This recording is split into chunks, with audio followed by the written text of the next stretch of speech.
acknowledging that we gather here today on the unceded territory of Coast Salish peoples and the traditional lands of the Esquimalt and Songhees First Nations. We extend our appreciation for the opportunity to live and learn on their territory. As an ongoing part of our public programs, our goal is to create spaces for participation and for dialogue. Through the exchange of ideas, there is potential within these spaces to broaden our understanding of the world we inhabit, connect with diverse viewpoints, alternative narratives, and a range of interpretations that challenge the status quo. Today's program is an opportunity for further consideration of the ideas put forth in the exhibition In Another Place and Here. The exhibition was curated by our Chief Curator, Michelle Jakes, who is with us today, and our Assistant Curator, Toby Lawrence, who is also one of the moderators for the panel. Participating in the panel discussion today are artists from the exhibition, which Toby will introduce shortly, along with guest writer and independent curator, Gabrielle Moser, whose essay In Another Place at the Same Time is included in our exhibition catalog.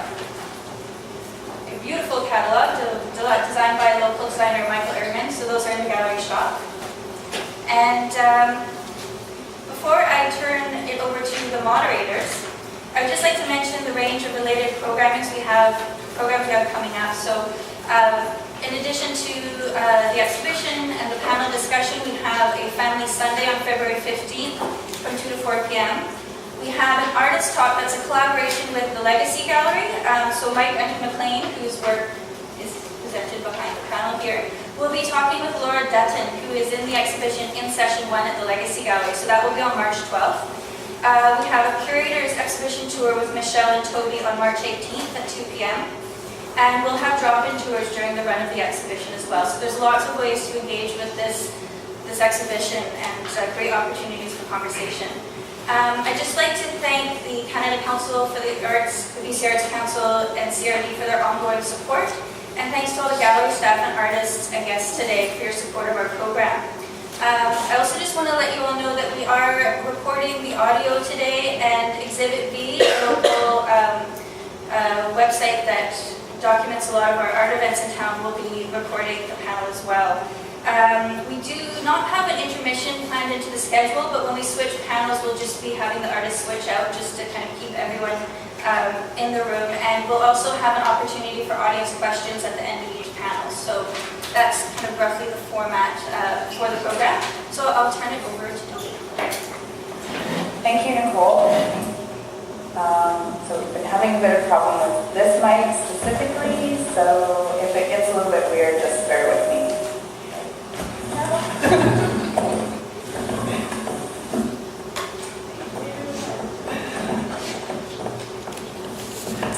Okay, so I'm going to, as Nicole said, I'm going to introduce the panels and then give you a little bit of bio for all of the artists. So our panel one, we have invited artist Carlos Colleen, whose exhibition is in the lab currently, along with In Another Place and Here artist Meryl McMaster, sitting here in the purple shirt, and Dawid Mitros to speak to the theme of bodily disposition towards the terrain. So this first panel considers how language, as in Carlos's work, performance, as in Meryl's work, and sculpture, as in Dawid's work, can be captured or documented within the final artwork, and how these acts, gestures, and objects speak to the environment, colonization, identity, and place. While the final product is a photograph, or in the case of Carlos' work, a text-based installation, within which language, performance, sculpture are part of the process, and the image is a document or story that evokes cultural context and a unique personal worldview. So a little background on all of our presenters today. Our moderator, Gabrielle Moser, is a writer, educator, and independent curator based in Toronto. She regularly contributes to artforum.com, and her writing has appeared in Art News, Canadian Art, Phillips, and Paradoxa, and Photography and Culture, as well as her essay for our exhibition catalog that beautifully expands on a more theoretical discussion of themes related to the works in the show. She has curated exhibitions for Access Gallery, Gallery TBW, X-Space, and BTAPE, and holds a PhD in Art History and Visual Culture from York University, and currently teaches at OCAD. Carlos, in the striped shirt in the center there, was born in Guadalajara, Mexico, and grew up in Mexico City. He currently lives and works in Vancouver, BC. He holds a BA in Visual Communications and Design and an MFA from the National School of Fine Art in Mexico City. He recently completed a second MFA at the University of British Columbia and is now pursuing a PhD in interdisciplinary studies. His research investigates how contemporary art, artists, and art institutions are involved in current social movements, and by extension, how art contributes to social change and social activism in Latin America. He is represented by Fazekas Gallery in Vancouver and has exhibited in Canada and internationally. Meryl McMaster is an Ontario-based artist of mixed Plains, Cree, British, and Dutch heritage. She is a BFA graduate from the Ontario College of Design and is the recipient of various awards and scholarships and is represented by Katzman Contemporary in Toronto. Meryl has shown extensively across Canada with exhibitions at the Museum of Contemporary Canadian Art, the Art Gallery of Ontario, Prefix Institution, the Ottawa Art Gallery, and McMichael Art Collection.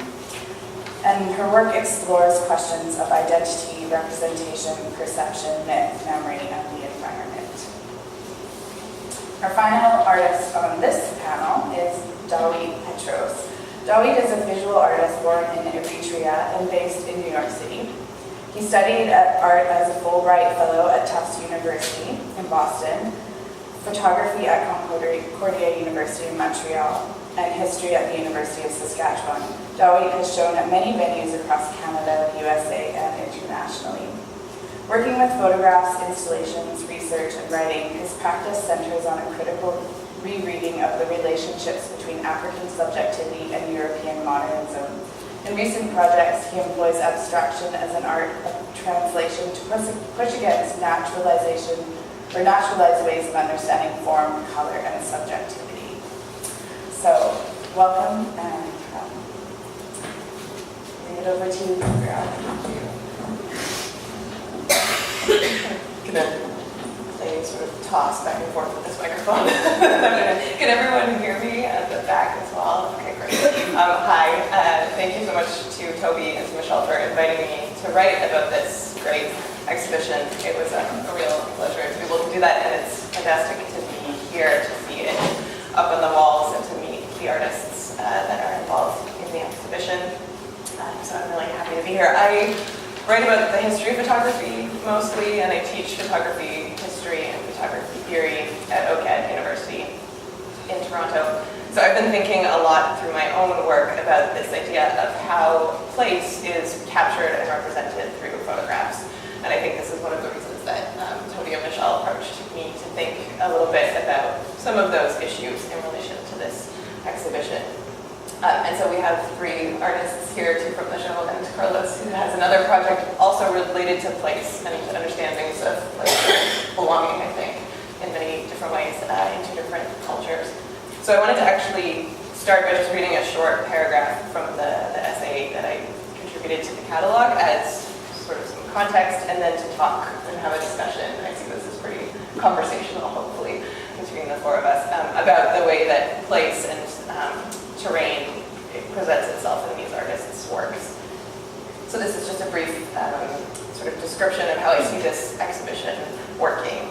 By bringing together works by contemporary photographers from Canada, the Caribbean, and China, in another place than here is an implicitly post-colonial exhibition that considers the way that human figures negotiate their environments across these former colonial holdings. Through both documentary and staged images, Nadia Huggins, O'Neill Lawrence, Mike Andrew McLean, Meryl McMaster, Dawid Petros, Troy Ma, Christabel Stewart, and Li Jin Mao imagine the ways that the self is located in relation to the landscape. Together, their photographs create a kind of imaginative geography of the landscape, one that cannot be directly traced through maps, but reveals itself through a bodily disposition towards the terrain. So this idea of having a kind of bodily relationship to the land was what I was curious about, especially in these three artists' practice and throughout the exhibition.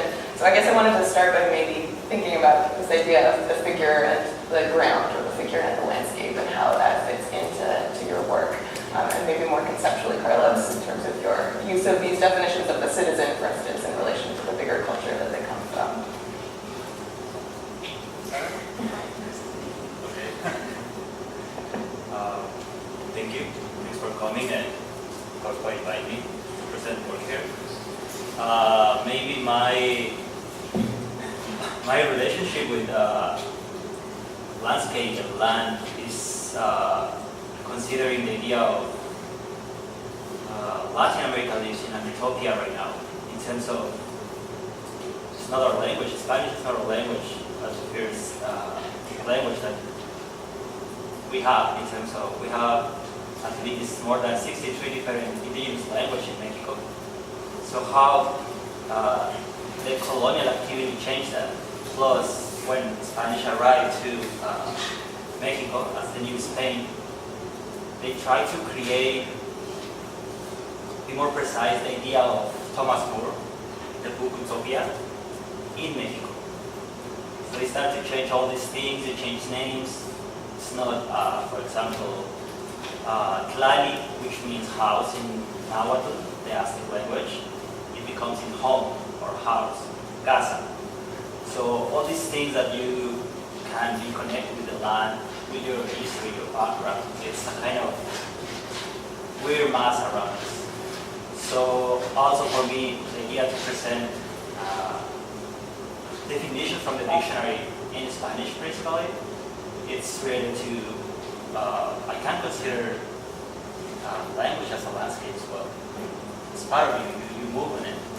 So you can avoid the idea that when you found in the dictionary barbarian, according to the Mexican history, it's like one specific part of your society, not including the mestizo or Creole community. So I hope it makes sense. That's part of the idea. And now I live in Canada, the language is different. I barely can talk with it, but it's also a colonial language. So plus the descriptions that you can have between in English and Spanish is just according to history. I don't believe too much, personally I don't believe too much in this idea of post-colonial activity. I believe more in neo-colonialism, how you transform the idea of the colonial activity, mostly in Mexico and Latin America. It's the same people, it's the same construction, or European democracy is not our democracy. So there's Simon Rodriguez was a soldier close to Simon Bolivar during the independence in Venezuela.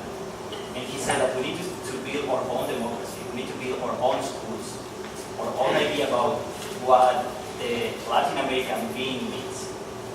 And in Mexico, there's a lot of histories about it. There's a lot of books in terms of who we are.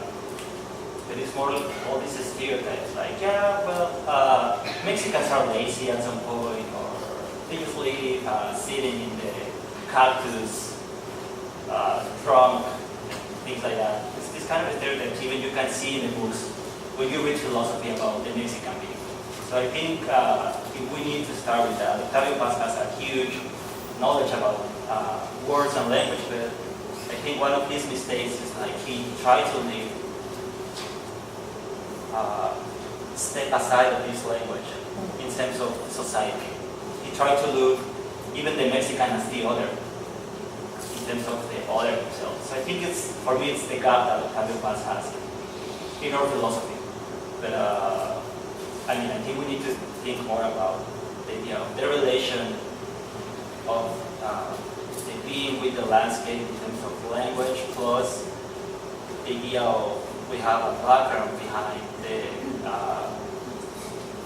modern activity since the conquest in Mexico. So I hope it makes sense. That's part of my connection with the landscape.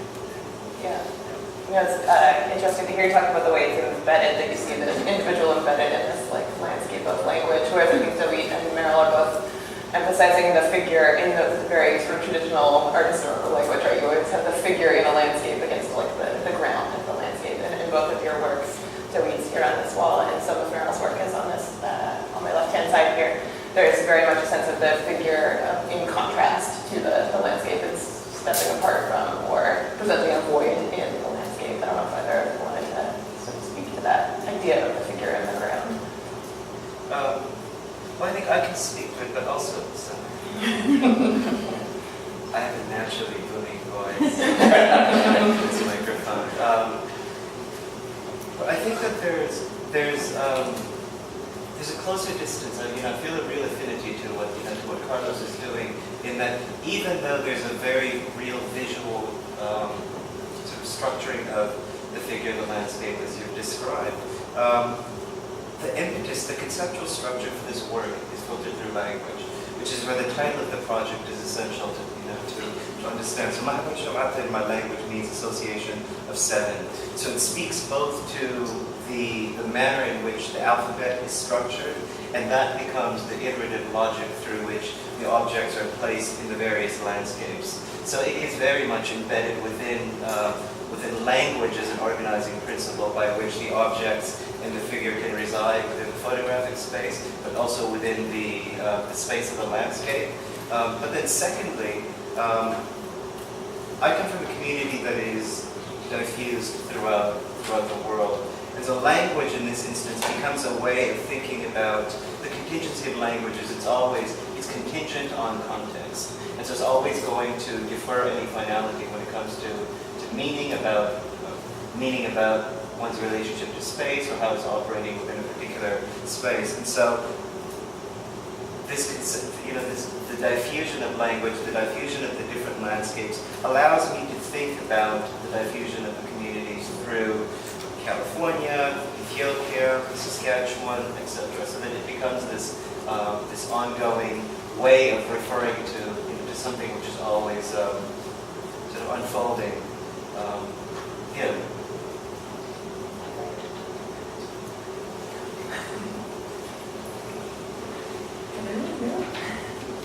Okay, so with my work,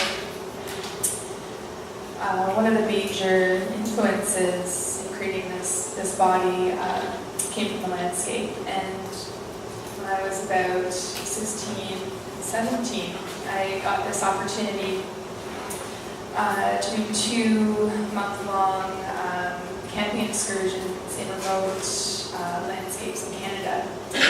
And one of them was a whitewater canoe trip up a river called the Haricon River, which is in northern Quebec, and it opens up into James Bay. And the other one was a mountaineering trip here in BC in the Coast Mountains. And these experiences were quite life-changing for me, especially in how I understand myself. And for the majority of the trip, you're with a group of people, about 10 youth, and you're learning how to survive on the landscape, learning new skills, learning any personal skills, learning how to be leaders. But halfway through these trips, you get separated from the group and you do an experience which is called a solo. And it's about 3 days where you're then separated from the group and you have to learn how to survive by yourself. And during these two different experiences, it's quite challenging, especially as a young person. Through this whole trip, you're in the same clothes for 30 days. You don't have the modern conveniences that you're used to in a city. You don't have anything really to hide behind, and so you're definitely forced to think about your internal thoughts. And so during this solo, your imagination is kind of running wild with kind of the noises in the forest, imagining what those are, being scared to death, being bored out of your mind in a lot of cases. And then kind of, once I got kind of comfortable with my surroundings, I started to think more about how these experiences would, kind of change me when I went home, and who I was in certain ways. So when I came home from those experiences, I definitely was a changed person in many ways, and so later on, when I was pursuing art as my main passion in life, I realized that I could draw from this experience that I had and explore kind of themes that came out of that.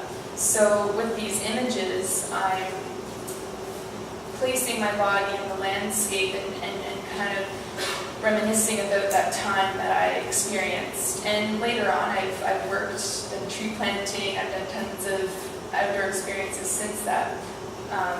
So there's kind of, the landscape just uses this backdrop to kind of remind me of that place that I go into when I go into the outdoors. So yeah, that's one of the inspirations from this series that is important to explore. So. And this idea of like imagining both blending into the landscape but also standing out from it. I think also something I noticed in the works in the other galleries seems to be more about camouflage, whereas in this series it's more about standing out and apart from the background. The other question I had was thinking just about the title of the exhibition, which is drawn from a Neon Brand novel, The Place and Nowhere, which also has a sort of love story at its heart, like a post-colonial romance. And I was thinking a bit about this idea of sort of like desire actually in each of these projects, a desire either for a connection or intimacy with the landscape, maybe in terms of Meryl's work, or a connection to kind of language and culture with Meryl's work. And with Debbie, this sense of dispersion as being perhaps a positive thing, where like the empty cube in this case becomes something that can be filled in various locations and can be spread out. So I was wondering if we could talk a little bit about the way that desire manifests itself in this work and how they might exhibit a kind of wish for connection or intimacy.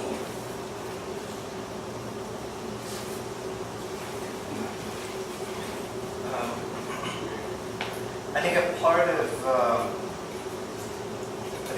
the thin line that I'm always skating, not just in this work, but in a lot of the work, is it's a work which is incredibly aestheticized in terms of how it presents itself and how it's structured.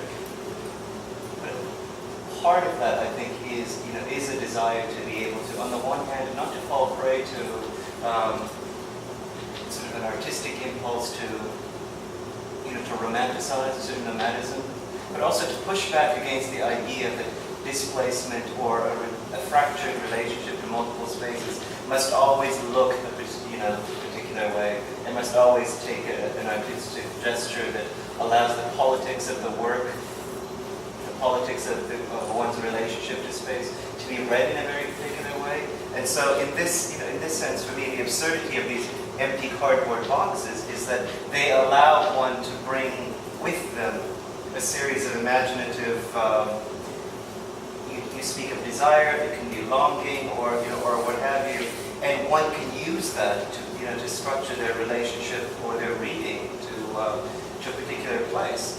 So it's to say that there is always a certain mode of absence or a certain mode of space when one is moving through spaces that one may not necessarily have a relationship with. But how can you then begin to draw from that a constructive artistic sort of gesture that can speak to that existence not in a readily easily sort of readable way, if that makes sense. Right, so that it's not structured always as lack. As lack, absolutely. So that this is, and I think the work, they're simple cardboard boxes, and you photograph them in a particular way, and you put them in a certain way, and all of a sudden, the physicality of absence takes on this really physical, material sensibility, and so it allows it to transcend what one might normally associate with absence. Right? Well, and I was struck right away by how much they remind me of like minimal sculpture from the 1960s, like Donald Judge cubes that he used to also place in places like in the middle of nowhere, Texas, so also these kind of non-landscapes where there's not much happening. Yeah, these non-sites and these non-places. And in that regard, it's the Martha piece which is the key to a lot of this work, is because then one knows both literally and figuratively that Judd looms in the background, but also the language through which he's working and the meanings that he's insisting on how these objects that are placed in the landscape operate, right? So it's both upending that and adding on to it in a real way. Excuse me, can you use the microphone? We can't hear Oh. all that person. Okay. Like really close to your mouth. It's the HVAC that's Is that better? Sorry, I have a question. Yeah. No, wait. I have a question. Yeah. So, you say, well, I mean, I try to understand the photographs, and I think it has to do something with black holes, right? Like this kind of back and forth idea of memories and knowledge that just run around us. It's how you can discover all these things in space.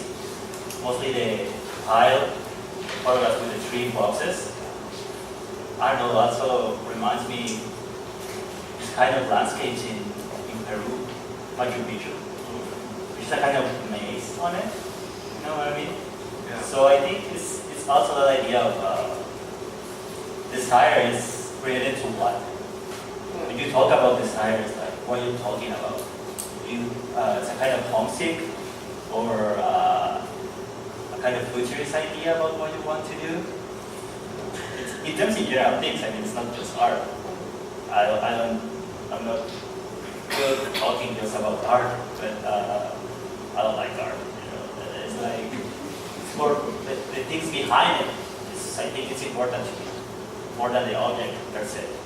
So I don't know. It makes sense. I think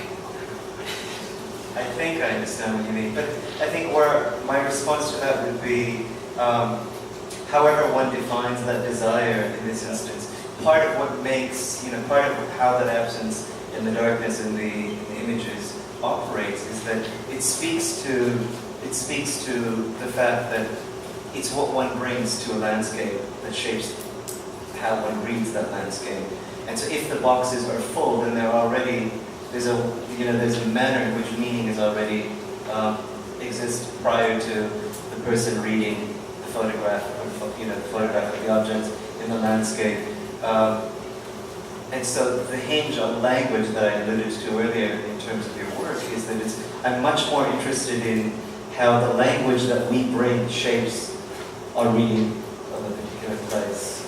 So here it becomes the void is the very thing that every individual is going to bring into the photograph, or the meaning of the photograph.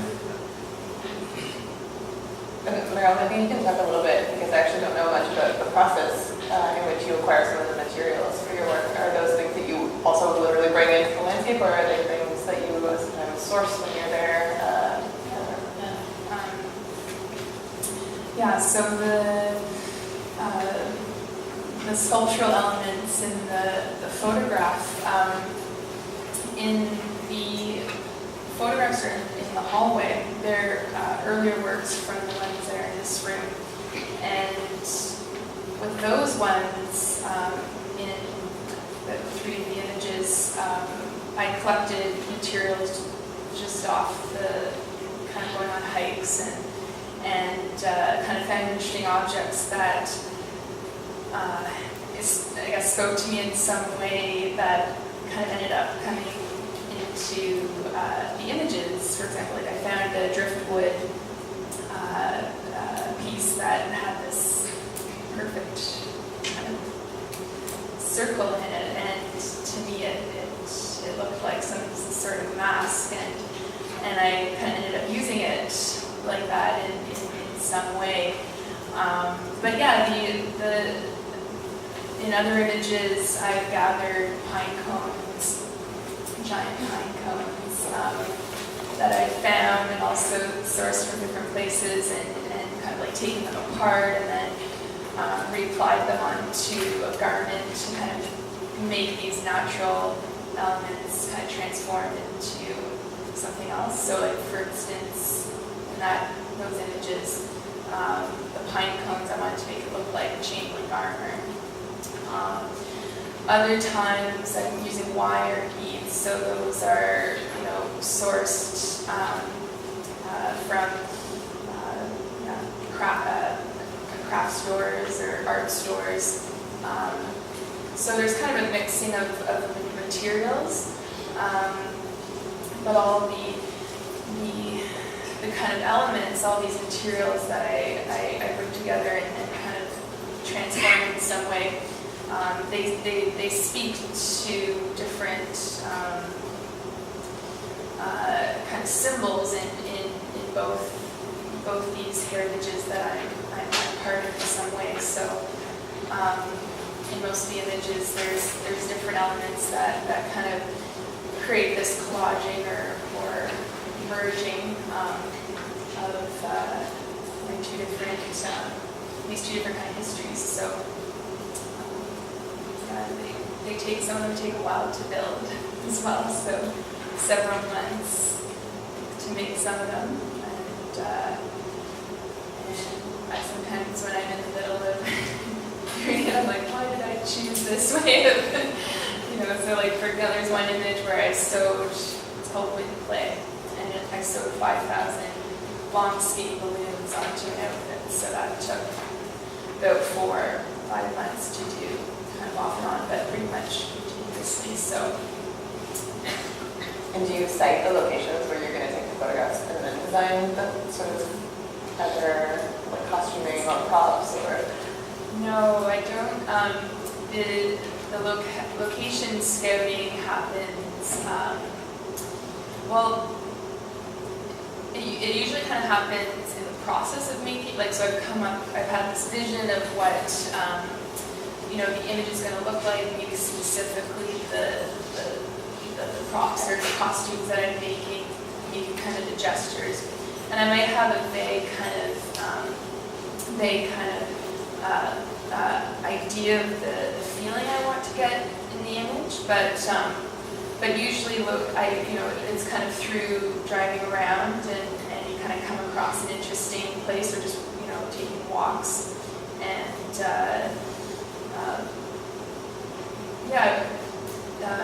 and the ones in the hall, those ones were taken in Toronto, and they were taken on Toronto Island, and I kind of liked this space that they occupied because if you look one direction, which I chose to look, it looks like this very remote place, remote landscape, but then you turn the other direction and there's skyscrapers, and so to me I have found this interesting like in-between space that I kind of held, and it kind of related to that in-between feeling that I felt in my own identity, so I kind of felt like it was an interesting place to photograph. Thanks so much. So it has been really compelling listening to you three artists talk about the diverse ways that you bring your own perspectives to the geographies and histories that you inhabit and articulate through your work. So maybe at this time we can open up the floor to discussion and questions with the audience. So I'm going to pass the mic over to Nicole. So I'm just hoping we don't get feedback here. So I'll just come around with this little tiny mic if whoever has questions. So we can start that way perhaps if there's any questions. Michelle? I always have to make sure that I'm not like hogging the floor. I don't like to be the first person to ask a question, but sometimes it happens.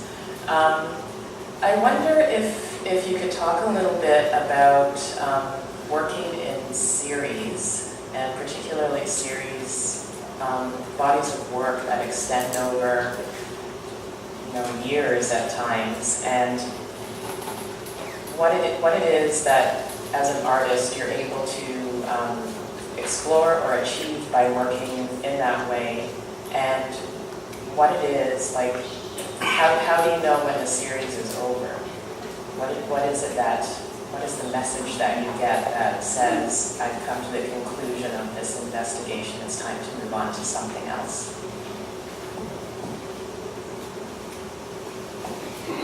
That's a really good question. I think with my work in particular, well, I guess with this series, it's kind of never complete. I mean, there's a point when the exhibition has to go up, and that's, kind of, where you kind of have to, okay, it's kind of formed in some way, but especially with the themes that I'm dealing with, this interest in how we construct our sense of self, it's an ongoing kind of discovery, and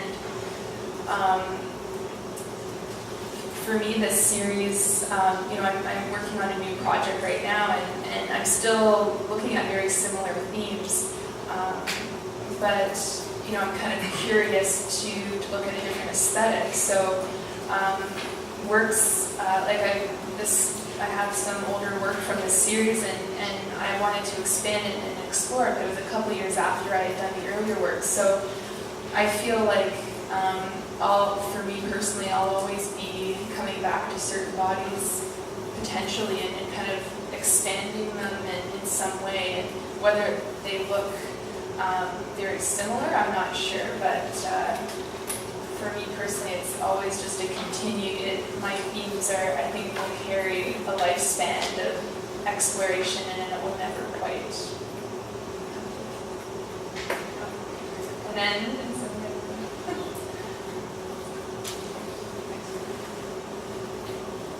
Well, I think with language is hard to tell in terms of specifically this artwork.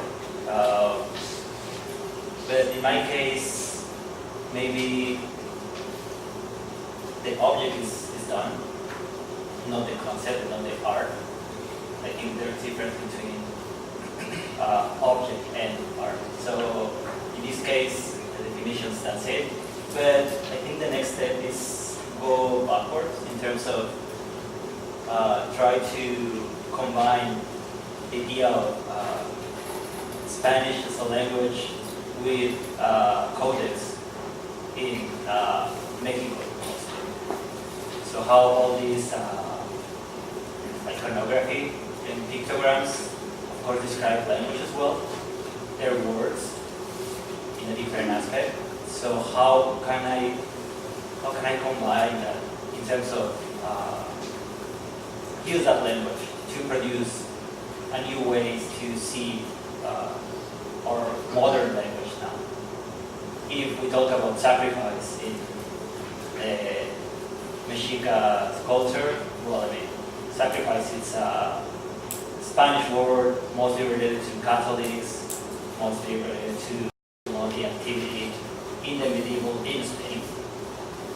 So the relation with sacrifice in Mexico is the ritual. It's not just the idea to get the heart from someone. It's why you do that or why you did that.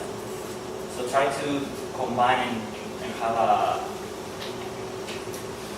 a natural balance on it. So I don't know. It's a never-ending process. Now it's words. Tomorrow will be an installation. Tomorrow will be nothing. So,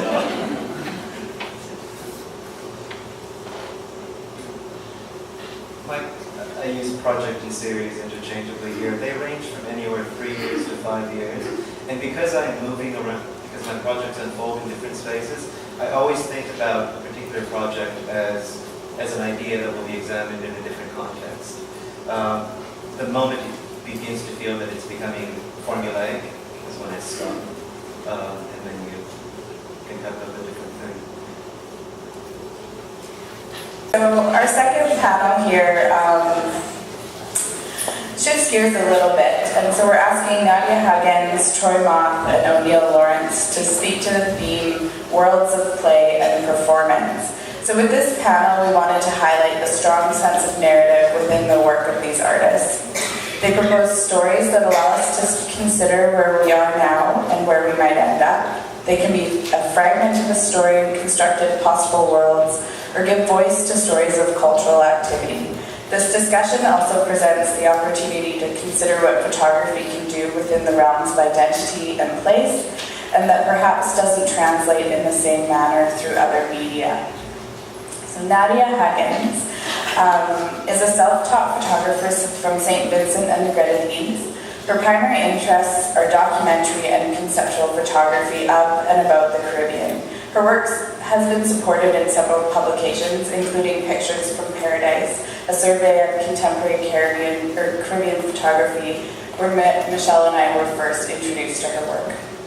She has exhibited regionally and internationally and is a selected artist in residence at the Vermont Studio Center, sponsored by the Reed Foundation, where she will attend in June 2015. Nadia is also the co-founder of Arc Magazine, a contemporary Caribbean art publication, and a full-time freelance graphic designer. She currently resides in Trinidad and Tobago. Troy Moth on the far end there has spent the first few years of his life living in a tent in a remote tree planting camp on the west coast of Canada. He loved the wild and abundant nature he grew up immersed in, but eventually the call to adventure became too much, and he moved first across Canada to Toronto, and then across the world to India to pursue a career in photography. Troy has worked for numerous commercial and editorial clients, including Urban Outfitters, Vogue, Harper's Bazaar, Rolling Stone, and GQ, as well as many others. He has also exhibited his work nationally in Victoria, Vancouver, Toronto, and Montreal, as well as internationally in New York, Kansas, Italy, and Switzerland. He now divides his time between Montreal and Vancouver Island. And in the center of our artist panel over here, we have O'Neill Lawrence joining us. We're very glad to have him here after a bit of an ordeal getting him here. He is a Kingston, Jamaica-based artist with a BA in English Literature and Sociology from the University of the West Indies and a diploma in Visual Communications from the Edna Malley College of the Visual and Performing Arts. He is an MPhil student in Cultural Studies at the University of the West Indies and currently working on his thesis, which focuses on depictions of the black male body in 20th century Jamaican photography.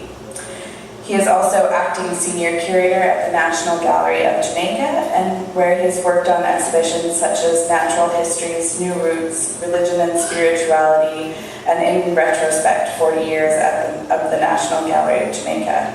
He has exhibited his photography locally and internationally since 2004. By locally, I mean in Jamaica, not in BC. Actually, maybe on that note, and picking up where we kind of left off in the last discussion, I was wondering if we could talk a bit about place, about this idea of the local versus the global. I think one of the things that I was drawn to in each of your works was the attention to a very specific and often kind of small site. And this quote from the essay that is structuring this panel is about these very small worlds of play and performance that I saw in many of your works, like concentrating on a kind of miniature world or space. So maybe you could each talk about what kind of small worlds you're each looking at, or how that idea of place plays into your work. Okay, in terms of particular place and creation of the world, a lot of my photographs in one series actually take place at the exact same location, that's like near to Kingston. And the thing is, it's a landscape area that I've revisited time and time again as I've created different, and in terms of, I've used the term in different bodies of work, but kind of going up from a statement previously made. I see my work as kind of one continuum, so I may separate them into bodies because it's convenient to do so in terms of when you're displaying or you're telling people about it. But for me, it's really one story. But each time I've gone to those particular landscapes, because it's a coastline, it's transformed, it's changed. So it gives a different kind of aesthetic. But for me, the world that I'm creating is it's representative of the real world, but the real world in different contexts and in different what's the word I'm looking for? Realms, I guess, because for me, the landscape, and it's one of the reasons I asked that question of Mary. The landscape for me it tells a particular story all on its own. For me, each one of these landscapes tells something about the history of the Caribbean. I mean, the pains, the struggles, everything that Caribbean people have been through, colonization, post-colonization, the legacies of that. So for me, in terms of the creation of these worlds, it's really world within a world. So all of my vignettes really take place within these worlds that are telling their own stories.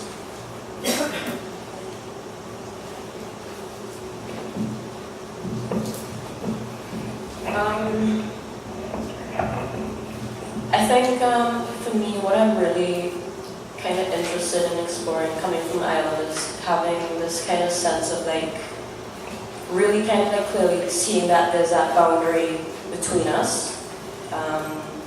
Obviously that, you know, once you like go to the sea, it's clear that there's a horizon there and there's like this huge kind of distance that exists between all of us. And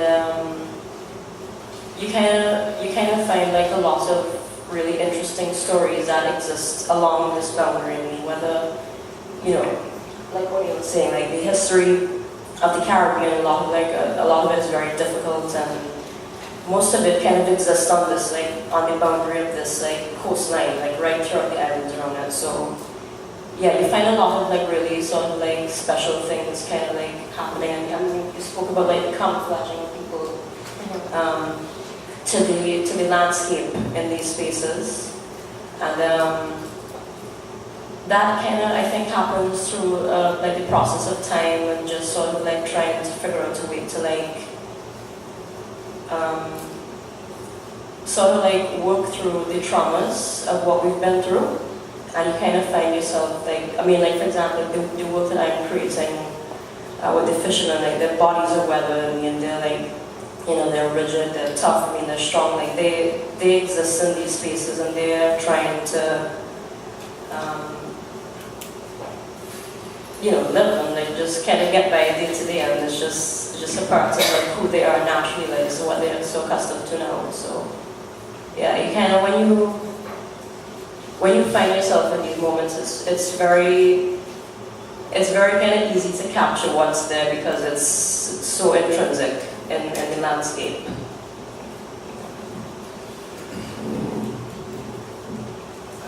Actually, I have a question for you. Do you find there's a separation between your figure and your location? Or is it looking at your figure first and your location? Is there? No, I think they all want. Can you see your figure as a location? Yeah, well, I think it depends on who I'm photographing, but like specifically with that work that I'm showing, they're definitely very much a part of the landscape. I think they become one. For me, my landscapes are all manufactured. Nothing is real. It's all done in studio. The inspiration comes from countless hours hiking, exploring, spending time in the wilderness. But then everything is brought into a studio, constructed. So I don't necessarily have an influence from my place because my place is just a box. It's a box, 4 white walls, and that's it. I do this for a few reasons. One, mostly technical. I'm very perfectionist, and I find in nature it's chaotic. You can't be a perfectionist, you have to be able to accept it. And I can't accept all the branches and all the mess that's sticking everywhere. So when I bring it in the studio, it's exactly what I want. The focus is only on the piece I want to show, and nothing else is left for chance. So that's my message. Sorry, I just wanted to, there's something that Troy just did that kind of struck me in terms of, you know, being a perfectionist and having to work in nature and it being problematic. That is something that I've come to accept as being part of my actor and work, because even like that series that's right there, originally it is actually the second incarnation of the same story. I had originally shot it, and it was something that was carefully planned to have like stormy weather and everything happening in the landscape. And I watched the weather reports, and I was all ready for, you know, the same kind of skies, and, you know, watching it day in, day out, and everything was perfect. And the day I got everything together, it was the most beautiful day I'd ever seen in my entire life. And I just had to roll with it. And it actually, it transformed the work, but it's a transformation that I ended up being happy with. I was curious, actually, you each mentioned in your own way about difficulties, like the difficulties of working in the landscape in the Caribbean, which, yeah, of course, it has all of these colonial histories embedded in it and experiences of violence and of unbelonging, of exclusion. And then Troy's very literal difficulties of working in nature, right, that it won't cooperate the way you want it to.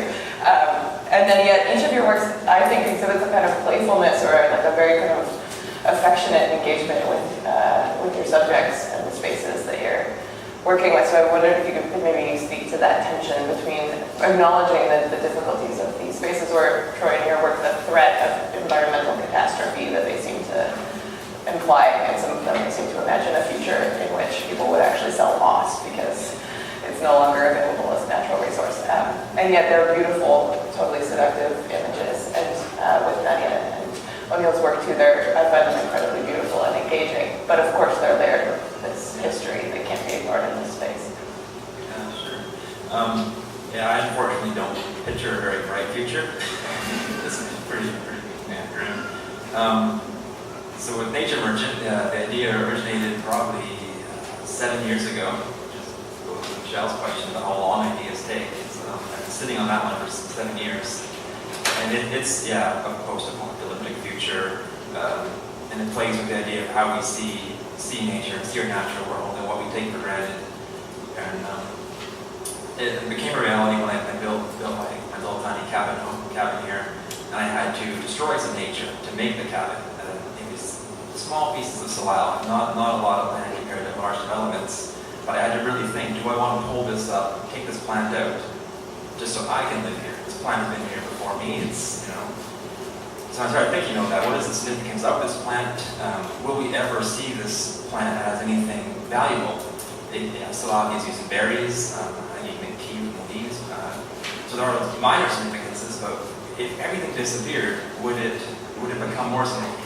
Is it more at work than we can understand, or even remotely comprehend with the nature? I don't know if that is on track at all, but that's my thought. I'm sure. In terms of let me see if I understand relationship with the subjects and the actual landscape. Sure, you can speak to that. I was thinking too, just about the way that there is a playfulness in a lot of this work, even though you're working with a very loaded site.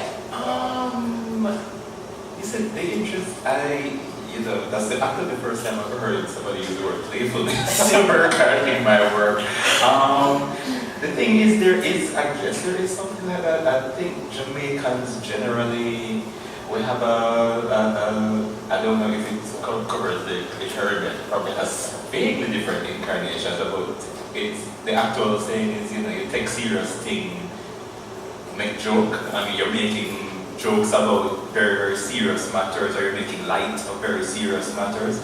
And the thing is, I think some of the potential playfulness comes out of the collaborations, working with the people who are in the work.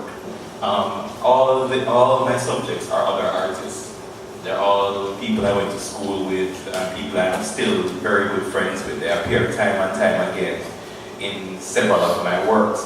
And I mean, in terms of,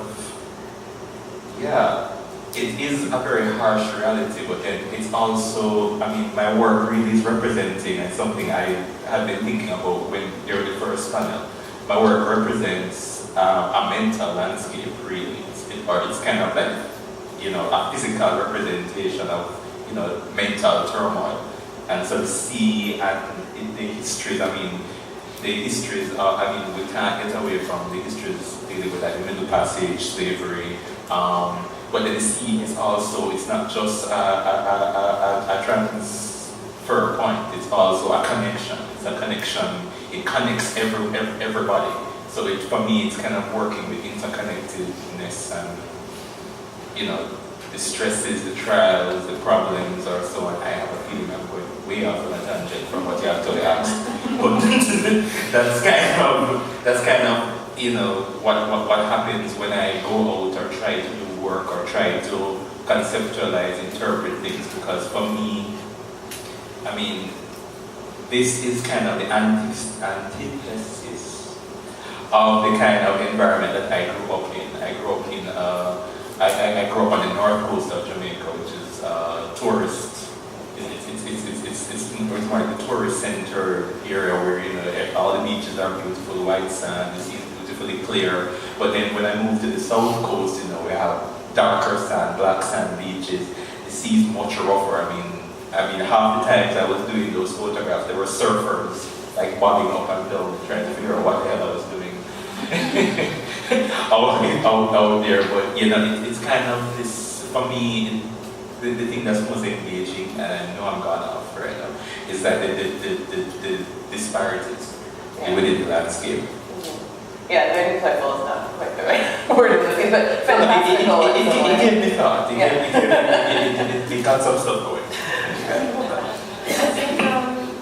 I think there is sort of playfulness to Caribbean people. I mean, like the work I'm doing, for example, like there is a bit of performance in it. Like, I mean, these are fishermen, yes, okay, they have to do this to survive or whatever, but then even the way like the community kind of gets together and like they kind of engage with each other, there's like this kind of sense that they're still having fun doing this. I mean, the way they kind of form to like pull the nets in, and I mean, like a lot of the images are on stage, obviously. Like I'm kind of just like framing things as it plays out, but they kind of already have like this sense of like, it's like a dance movie. Like they know, like they have to like, you know, situate themselves in a particular way, and then like kind of pull in at a certain time, and so everything is kind of happening in like this. It is quite playful, and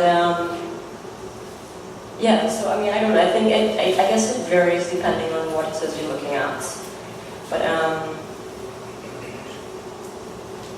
yeah, like sorry.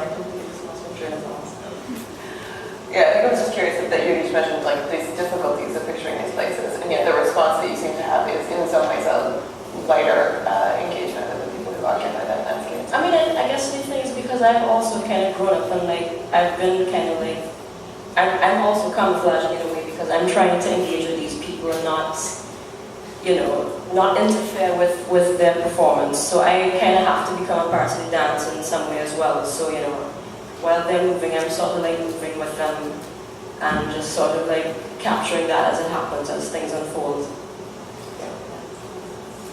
And Troy, did you want to talk at all about the way that, because your scenes are quite fantastical and the people, when there are figures in them, are quite hard to make out. So I find that as a viewer, I'm imagining wildly who this person is or what they could be doing. So in my witness series, the figure in there is actually wearing a black bodysuit, so you can't see them. It's intentional. They're to represent evil, and then everything in the scene that is light-colored and white represents good. So I didn't want to show him because I don't want to show any particular person as evil, but I want the figure to represent evil and represent taking from the landscape. So that's the figure.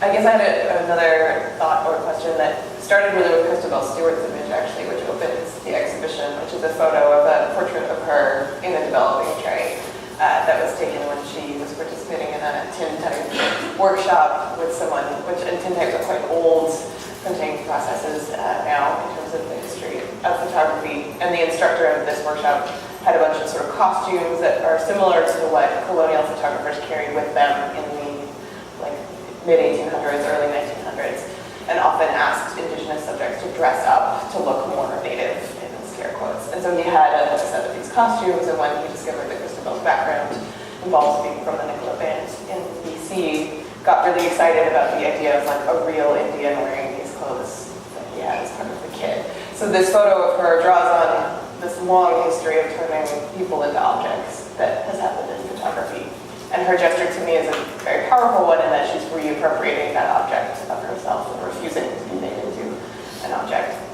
And I guess this raises, for me, this question of what to do about picturing people in this environment, this sort of post-colonial or still colonial environment when it's loaded with this history of turning people into objects, and whether that is something that you've each decided to refuse because you do picture people in a way that makes them active subjects in the landscape, and if that was something that you had decided at some point in your practice or that you still wrestle with when you decide to picture people in these places that have such a long history in photography.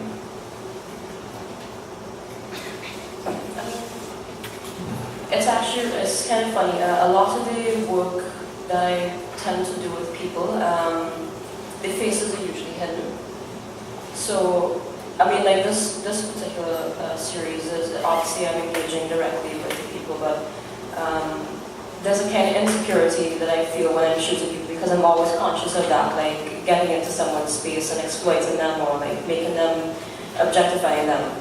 So what I tend to do with my images when I'm doing portraits is just obscure the face or shoot from a particular angle, or just because I know like what it's like to kind of be in that position and be objectified. I mean, I think like we all can like face that in some way, wherever we're from. So it's funny working with these guys because they were obviously aware of me being there. They wanted to like directly engage me. I mean, for example, the image of the guy with the rope around his neck. The minute he saw me with the camera, like that, his first instinct was to perform for me. And I just found it really interesting that, you know, like the first thing he'd want to do with a piece of rope is tie it around his neck and like pretend to be basically strangling himself. So I mean, it's kind of really telling of how people view themselves and how they view you as an outsider coming into their space to capture them, you know? Okay, I'm going to step right off the deep end with this one. The term objectification, I mean, for me, it is something that is present, it is something that can be embraced and reappropriated in a different way, because I mean, no matter how I could articulate forever, but at the end of the day, the bodies that are there are objectified. It depends on how you choose to look at it and how you choose to interpret it. And also in terms of, for me, something you had mentioned earlier in the point about costuming and about, you know, putting things onto the body. I believe that the body is, in essence, I don't want to use the word costume, but it is a vessel that has a story and has its own stories to tell. So in terms of, you know, the act of looking at the subject, at the end of the day, no matter how objectified the subject is going to be by the photographer, by the viewer, I personally believe that the subject always retains some power within that interchange, whether it's an interchange with the photographer, with the viewer. No matter whatever the intention of the photographer, there's always going to be the power of the engagement, the power of the choice. You know, the choice if to look away, to, you know, obscure yourself, to move a particular way. There's always some kind of choice there. So that's kind of my take on that. And do you think that's specific to photography, but sets it apart from other kinds of visual representation? No, I think it covers it covers all visual representation as far as I am concerned. Sorry. Let me stress, this is my opinion. I think it covers all visual representation.